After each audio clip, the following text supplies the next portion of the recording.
It's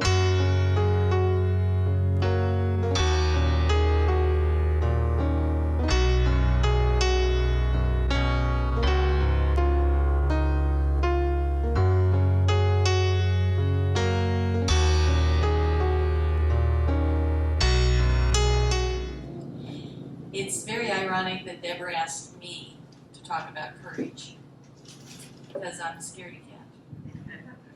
I'm a white-knuckle driver. I'm scared of the dark.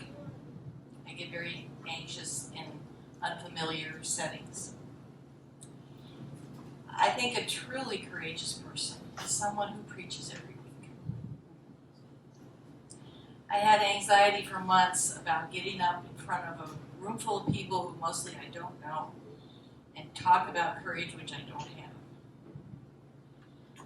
But I think I'm not the only one who lacks courage. Be not afraid or fear not is in the Bible 365 times. So it's a daily reminder. Since courage is such a nebulous concept for me, I looked to an expert for help. Brene Brown has studied courage, vulnerability, shame, and empathy for two decades. She says that vulnerability is one of the pillars of courage, along with clarity of values, trust, and resilience. Vulnerability is uncertainty, risk, and emotional exposure.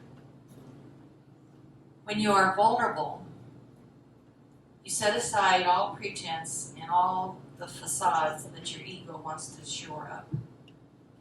You are your most true self. You expose yourself emotionally. And that takes real courage. Brene Brown says you can't get to courage without going through vulnerability. I don't think you can get to courage without the capacity of dealing with risk, uncertainty, and emotional exposure. I've just never done anything that was worthwhile without being scared to death to do it. Or as John Wayne says, courage is being scared to death, but sadly not anyway.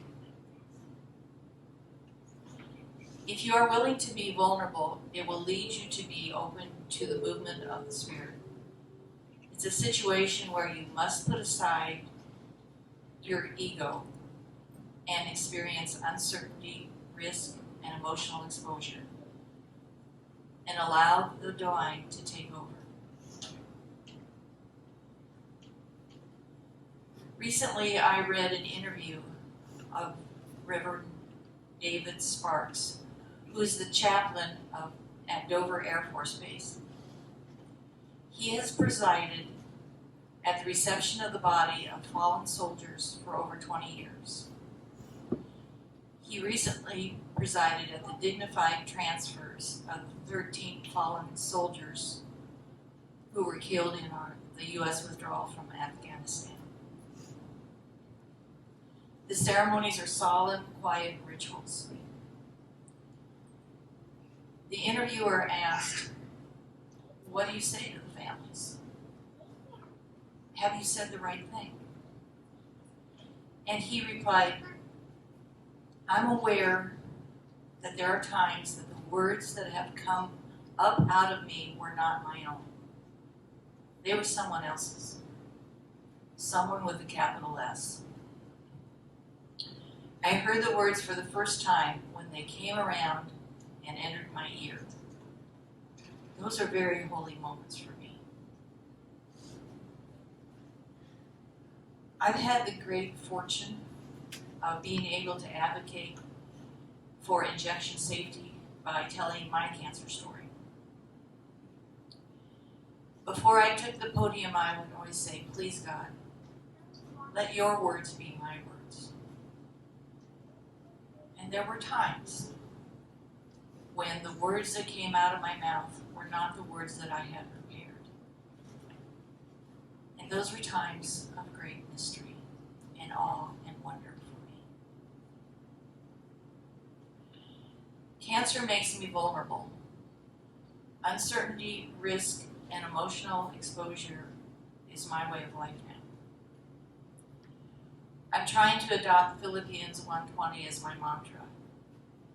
I eagerly expect and hope that I will in no way be ashamed, but will have sufficient courage so that now as always, Christ will be exalted in my body, whether by life or by death.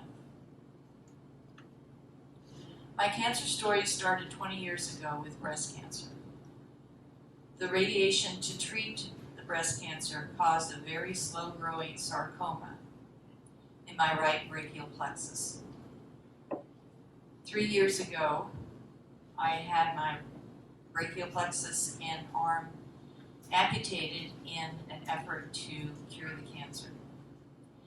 And I had 2 good years of remission. Cancer came back a year ago. I had 6 months of chemotherapy, which gave me 6 months of remission. But now there's a new tumor in my lung, and I'm in treatment once again. But we haven't given up hope. And I'm adopting Psalm 27 as my own. I believe I shall see the bounty of the Lord in the land of the living. Wait for the Lord with courage. Be stout-hearted and wait for the Lord. But as is my nature, I'm a scaredy cat. So I'm afraid. I'm afraid of side effects. I'm afraid of loss of quality of life. I'm afraid of dying. The challenge is to face all of this with courage. Being courageous for me means accepting this cancer journey graciously. Not running away from it, not denying it, or ignoring it, or wishing it was different. But also not to be overwhelmed by it. Not to allow it to steal from me what I have right now. To give it its due, but not let either the hope of better times or the sorrow or the loss of this life to steal from me the joy of right now, this moment, being here with you, with so many good people who care about you. We all have scaredy cat times, regardless of cancer status.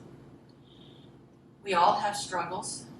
As the Buddhists say, life is suffering. You may not have cancer, but whatever your struggle is, today is a day to honor it, to give it its due, to decide how you're going to saddle up. It takes courage to live in this world in such a way that Christ will be exalted. As Brene Brown says, choose courage over comfort because you can't have both.